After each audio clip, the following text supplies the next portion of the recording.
Hi, I'm Carl Azuz. First up this Tuesday on CNN Student News, an increase of U.S. troops in Syria. President Obama made the announcement yesterday. There are 50 U.S. troops currently in Syria. As many as 250 additional forces are on the way for a total of 300. Why this is significant? For one thing, it's in addition to the U.S.-led airstrikes against the ISIS terrorist group in Syria. The president says the Americans will be training and helping local forces who are fighting ISIS, and that the American troops will build on the momentum that the local forces have gained on the ground in Syria. The critics say 300 U.S. troops isn't enough to effectively defeat ISIS, and that the increase goes against a promise that President Obama made in 2013 when he said no U.S. boots would be on the ground in the fight. The White House says U.S. forces will not have a combat role. Trains are running again at the Maalbeek metro station in the capital of Belgium. Until yesterday, they'd been shut down following terrorist attacks there and at the Brussels airport on March 22nd. The bombings killed more than 30 people at the two sites. Hundreds of others were wounded. The full reopening of the station is seen as another symbolic step toward healing. CNN's Erin McLaughlin takes us there now. She was reporting as the trains resumed to get a sense of how people are responding and how victims and witnesses are coping. Today is the first day since the attacks. The trains are stopping at this metro station. It was here, after all, on March 22nd that a suicide bomber blew himself up, killing 20 passengers. Tell CNN that day people were shockingly calm as they made their way through the darkened tunnels to safety, memories that will haunt this country forever. And today, for these people, it's an emotional commute. It's rather difficult to come here again because we are still thinking about the people who died here. What's just kind of going through your mind as you stop at this train station and sort of see life go on? Well, it's strange. It's strange. You tend to look to all the other passengers as, you know, it's strange. Strange to see the military patrolling a metro station in a European capital. Belgium remains under threat level 3, meaning that an attack is still possible and likely. People who visit this metro station are being encouraged to leave messages on this whiteboard. On Saturday, many of the victims' families as well as survivors visited the station, so many of the notes you see here are from them. Down here, a family is mourning a father first, it reads, with love, we'll never forget you. And then down here, poignantly, in Spanish, it reads, love for all, even for them, for they know not what they do. This board is very much an outpouring of love and compassion from people affected by this tragedy from around the world. Erin McLaughlin, CNN, Maalbeek Station, Brussels. It's a modern marvel of engineering, reportedly the largest movable object ever constructed on land. A dome tall enough to cover the Statue of Liberty and wide enough to cover the U.S. Capitol building. But it's not being built to house tourists, sports, or businesses. It's for the remains of a reactor at the Chernobyl nuclear power station. It's located in Ukraine. When it was online in the 1980s, it was part of the Soviet Union. A disaster there exactly 30 years ago was the worst in the history of nuclear power. An experiment gone wrong caused explosions and blew the roof off Chernobyl's number 4 reactor.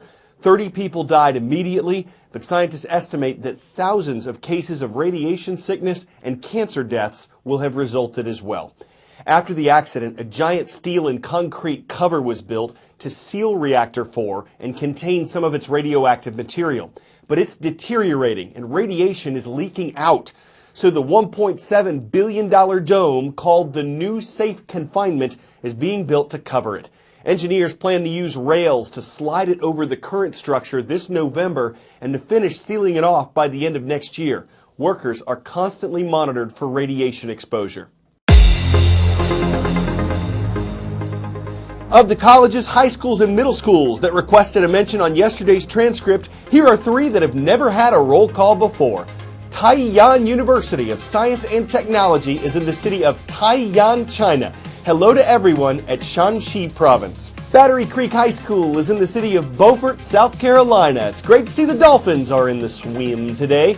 And how about the Hawks? They're soaring over J.C. Harmon High School. It's in Kansas City, Kansas. The idea of sending people to Mars has been around for decades. It's been approached differently by different U.S. leaders and lawmakers. At this time, we don't have the technology to get people there and back, but scientists are working on it.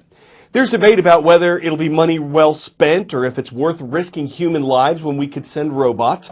But one of the biggest restraints to a potential Mars mission could be a simple lack of desire. They say history is the best predictor of the future. That's one small step for man. And historically, the U.S. has been the leader in space exploration. They've got the flag up now, and you can see the stars and stripes. But we're in a different time, decades from the boundless Apollo era, when space exploration was a national priority. No nation which expects to be the leader of other nations can expect to stay behind in this race for space. Now we're at a point where scientists and space enthusiasts say we need to push further. We're closer to Mars today, humanity is, than we have ever been in the history of civilization. What are some of the lessons of the past that NASA is taking on these future missions to Mars? Some of the greatest lessons of the past have to do with our failures. Obviously a major malfunction. One of the things that we constantly remind ourselves is we have to be hungry all the time. What is it going to take to get to Mars? Blood, sweat, tears, some tragedy along the way, unfortunately. But the biggest thing, the biggest thing is willpower. Beautiful view. Buzz Aldrin is the second man to walk on the moon and one of the most famous astronauts in history. Going to Mars, it's going to be one of the biggest challenges humanity has ever taken on. Do you think we have the will to actually pull this off? No, we don't have the will right now. And the public is really not all that fired up. The whole atmosphere that we're living in is not like it was in the Apollo era. One big difference is the level of enthusiasm of the American public. The second big difference is the level of enthusiasm in Washington. And it's not just enthusiasm, it's money too.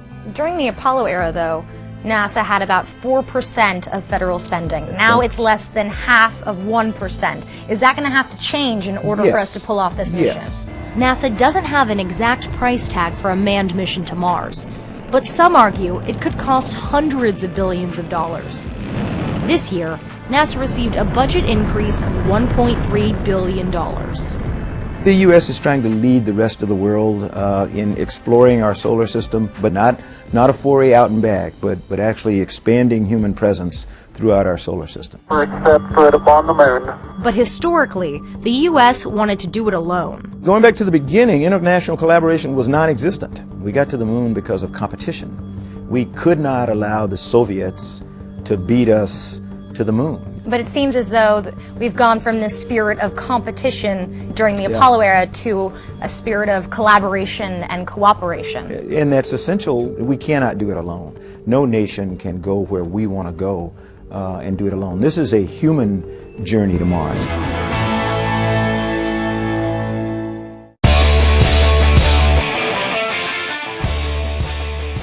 At a busy intersection in eastern China, an attentive police officer recently noticed that cracks were forming in the road. So he quickly took action, putting down traffic cones to keep cars away. And according to China Central Television, his hunch was right. They say that within minutes of his taking action, the road opened up, a huge sinkhole suddenly swallowing the space where several cars would have been. So while he couldn't prevent a crack up, his sinking feeling yielded a lane change that changed the lanes of danger. The terrific traffic stop, stopping traffic from tracking underground, where the rubber leaves the road, driving drivers to divert driving to danger, all thanks to a traffic officer's wholehearted approach to his job. I'm Carl Azuz.